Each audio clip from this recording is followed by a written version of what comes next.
ইয়া আইয়ুহাল্লাযীনা আমানু ওহে ঈমানদার বিশ্বাসী বান্দা বান্দীগণ হাল আদুল্লুকুম আলা তিজারা তোমাদের কি এমন একটা ব্যবসার কথা জানাবো না, এমন একটা ব্যবসার কথা তোমাদেরকে খবর দেব না তুনজিকুম মিন আযাবিন আলীম, যে ব্যবসাটা তোমরা করলে তোমাদেরকে যন্ত্রণাদায়ক শাস্তি থেকে আল্লাহ তাআলা নাজাত দান করবেন।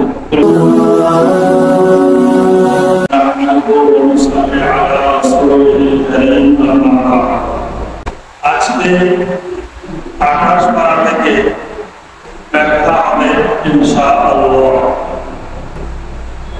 আল্লাহ রাব্বুল ইজ্জত ওয়াল জালাল সূরাতুল হাশর 9 নম্বর আয়াতে ঘোষণা দিয়েছেন মা আতাকুমুর রাসূল ফাখুযুহু, হে ঈমানদার বিশ্বাসী বান্দা বান্দীগণ তোমাদের কাছে আল্লাহ এবং আল্লাহ তাআলার রাসূল যা দেন তা তোমরা গ্রহণ করো, সেটা তোমরা মেনে চলো।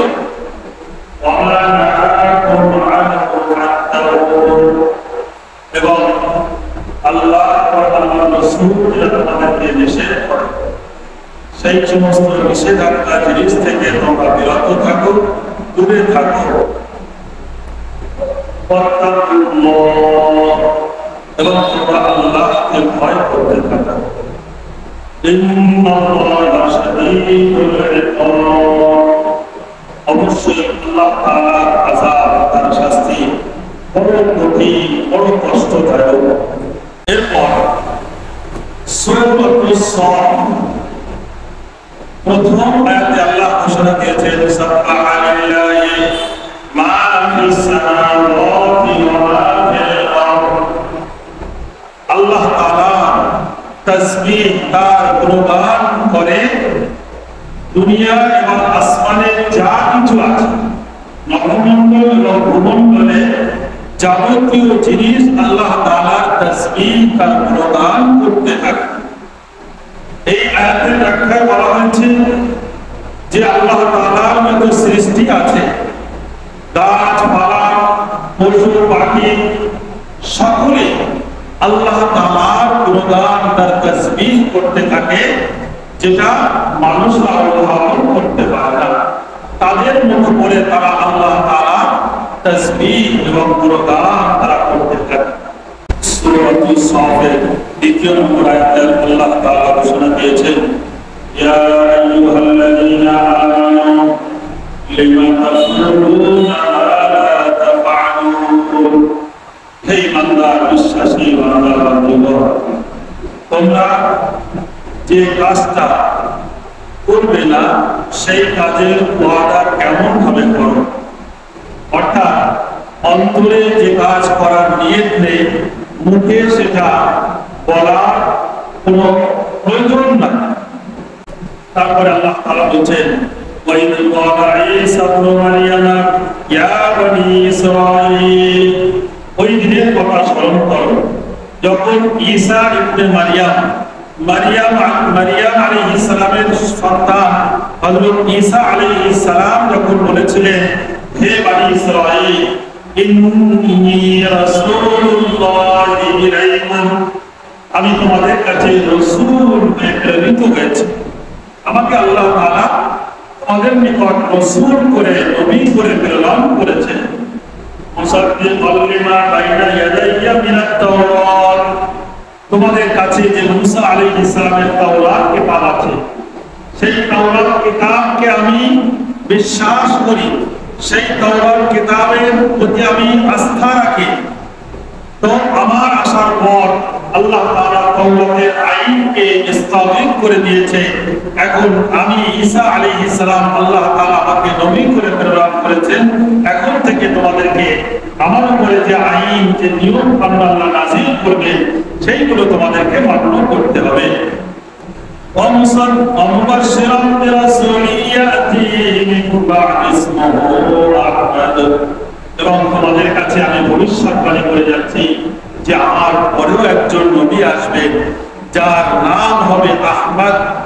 সেই নবী, শেষ নবী, খাতামুন নবী, আখিরি নবী, আমার পরে যিনি আসবেন, প্রিয় নবী সাল্লাল্লাহু আলাইহি ওয়াসাল্লামের অনেক নামের মধ্যে সবচেয়ে প্রিয় নাম হলো মুহাম্মদ, আরেকটি নাম হলো আহমদ সাল্লাল্লাহু আলাইহি ওয়াসাল্লাম। হযরত ঈসা আলাইহিস সালাম তিনি আমাদের নবী, শেষ নবীজি, আশার তিনি ভবিষ্যৎবাণী করে গিয়েছিলেন বনী ইসরাঈলদের কাছে। তারপরে আল্লাহ তাআলা ঘোষণা দিচ্ছেন, ইউরিদুনা লিইউতফিউ নূরাল্লাহি বিআফওয়াহিহিম।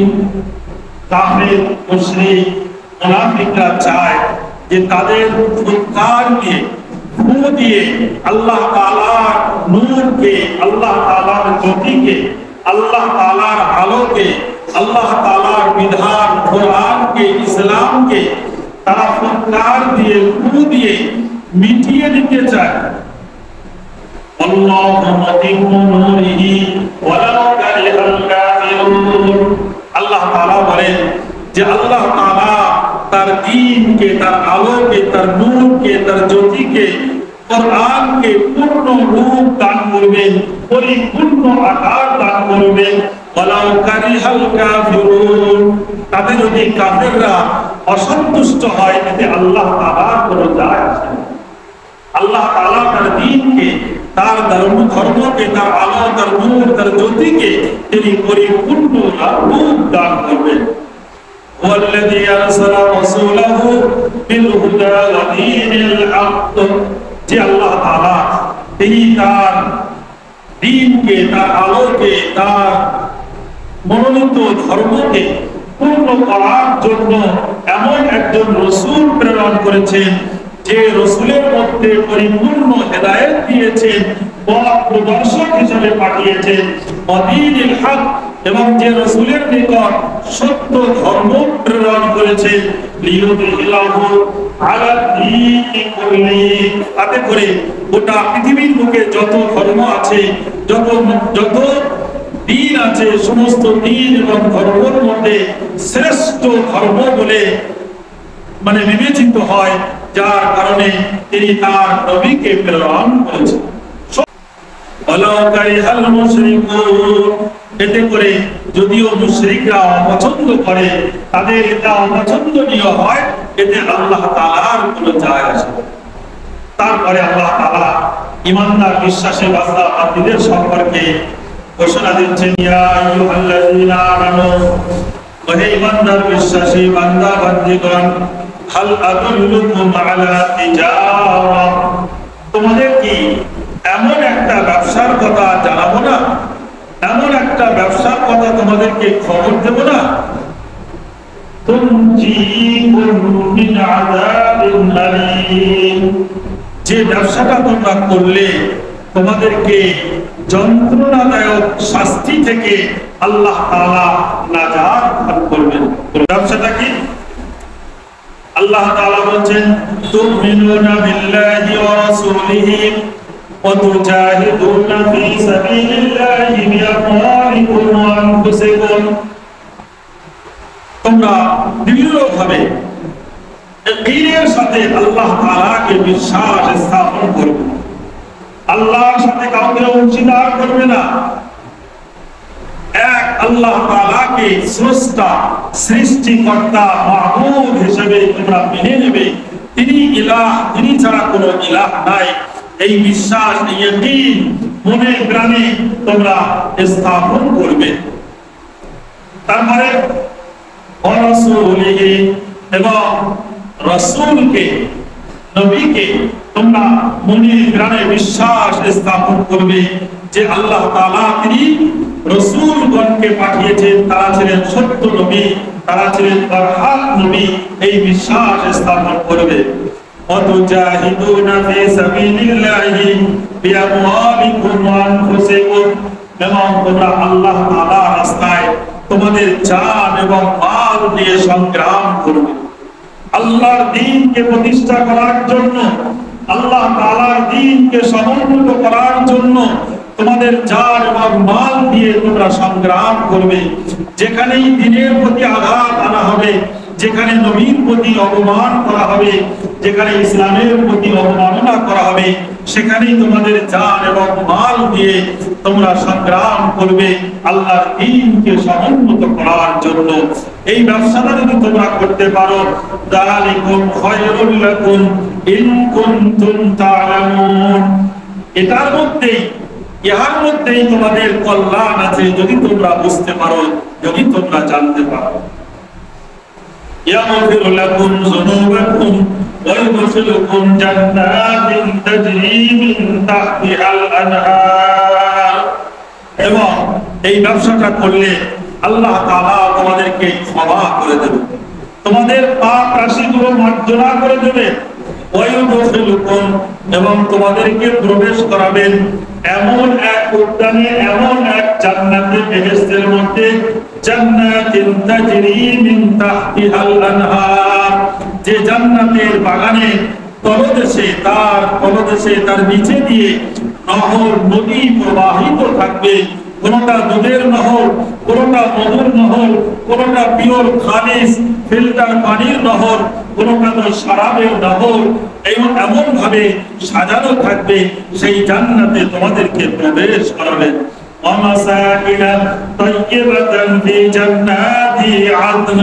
এবং চিরস্থায়ী বাসস্থান জান্নাতের মধ্যে আল্লাহ তাআলা তোমাদেরকে দান করবেন। বলুন সুবহানাল্লাহ। তারপরে আল্লাহ তাআলা বলছেন জালিকাল ফাওজুল আযীম, এটাই হচ্ছে মহা সফলতা, মহা সফল, এটাই হচ্ছে মহা অর্জন, এটাই হচ্ছে সাকসেস। অর্থাৎ কোন ঈমানদার বান্দা বান্দীরা এই ব্যবসাটা যদি করতে পারে তাহলে তারা সফল কাম হবে, দুনিয়াতে সফল হবে, পরকালেও তারা লাভবান হবে। এক নম্বর আল্লাহর প্রতি ঈমান, আল্লাহ রাসূল সাল্লাল্লাহু আলাইহি ওয়াসাল্লামের প্রতি ঈমান, এবং জান এবং মাল দিয়ে আল্লাহর দ্বীনকে প্রতিষ্ঠা, আল্লাহর দ্বীনকে সমুন্নত করার জন্য সংগ্রাম করা। এই চারটি জিনিস যদি আমরা অর্জন করতে পারি তাহলে আল্লাহ তাআলা আমাদের গুনাহকে মাফ করবে, আমাদেরকে জান্নাতের মধ্যে প্রবেশ করাবেন এবং চিরস্থায়ী জান্নাতের ঠিকানা আমাদেরকে দান করবে, যে জান্নাতে হাজার হাজার নিয়ামত দিয়ে আল্লাহ করে রেখে দিয়েছে, সেই নিয়ামত আমাদেরকে দান করবে। আর এই ব্যবসাটা যদি কেউ করতে পারে, আল্লাহ বলছে এর মধ্যেই সফলতা আছে, এটাই মহা সাফল্য। তারপরে আল্লাহ বলছেন আউফা তুহিব্বুনাহা নাসরুম মিনাল্লাহি ওয়া ফাতহুন করিব ওয়া বাশশিরিল মুমিনিন।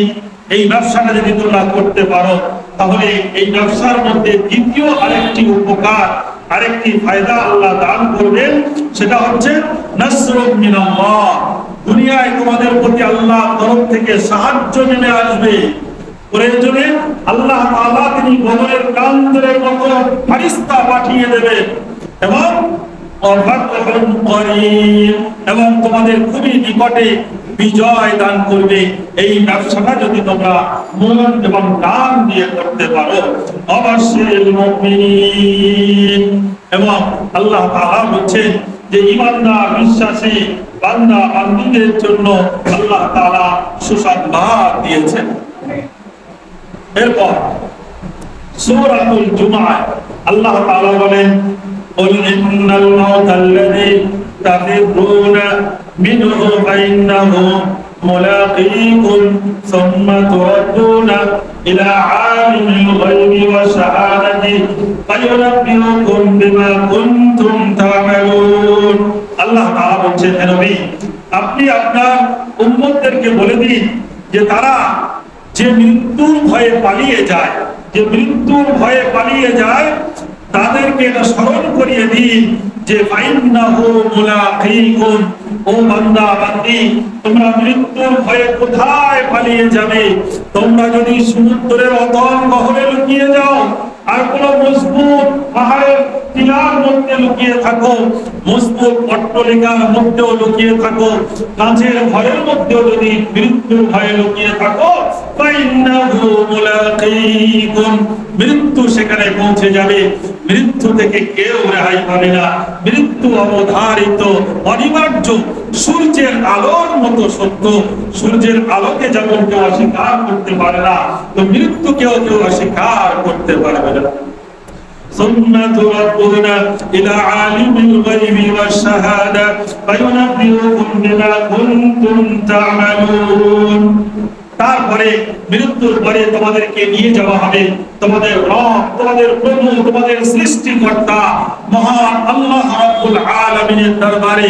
তোমাদের আত্মা, তোমাদের রূহকে হাজির করা হবে এবং ফায়ুনাব্বিউকুম বিমা কুনতুম তা'মালুন, আল্লাহ তাআলা তোমাদের জীবনের কৃতকর্মের সব কিছু বর্ণনা করে দেবেন এবং তোমাদের জীবনের কর্মফল, তোমরা যদি ভালো কাজ করে থাকো তাহলে ভালো বিনিময়ে ভালো তার প্রতিদান জান্নাত দান করবে, আর যদি অন্যায় খারাপ কাজ করে থাকো তাহলে তার প্রতিফল দোজখের আযাব তোমাদেরকে ভোগ করতে হবে, এটা আল্লাহ জানিয়ে দেন। এরপর জুমার সূরাতুল জুমার নামাজ সম্পর্কে আল্লাহ ঘোষণা দিচ্ছেন, ইয়া আইয়ুহাল্লাযীনা আমানু ইযা নুদিয়া লিস-সালাত মিন ইয়াউমিল জুমআ, ও ঈমানদার বিশ্বাসী বান্দাগণ, যখন তোমাদের জুমার দিনে জুমার নামাজের জন্য আহ্বান করা হয়, অর্থাৎ আযান দেওয়া হয়, ফাসআউ ইলা যিকরিল্লাহ, তোমরা নামাজের জন্য ধাবিত হও, নামাজের দিকে চলে এসো। এবং জুমার দিনে আযান, প্রথম আযান হবার পর তোমরা তোমাদের ব্যবসা বাণিজ্য কেনা বেচা সব কিছু বন্ধ করে তোমরা জুমার নামাজের দিকে ধাবিত হও, জুমার নামাজের দিকে চলে এসো। যালিকুম খায়রুল লাকুম ইন কুনতুম তা'লামুন, এটার মধ্যেই তোমাদের সফলতা আছে যদি তোমরা জানতে পারো বা যদি তোমরা বুঝতে পারো, বোঝো। তোমরা যদি বোঝো তাহলে মনে করবে এটার মধ্যেই সফলতা আছে। জুমার দিন আযান হওয়ার পরে ব্যবসা বাণিজ্য কাজ বাজ সব কিছু বন্ধ রেখে নামাজের দিকে আহ্বান, নামাজের দিকে আসা, এটা আল্লাহ নির্দেশ দিয়েছেন।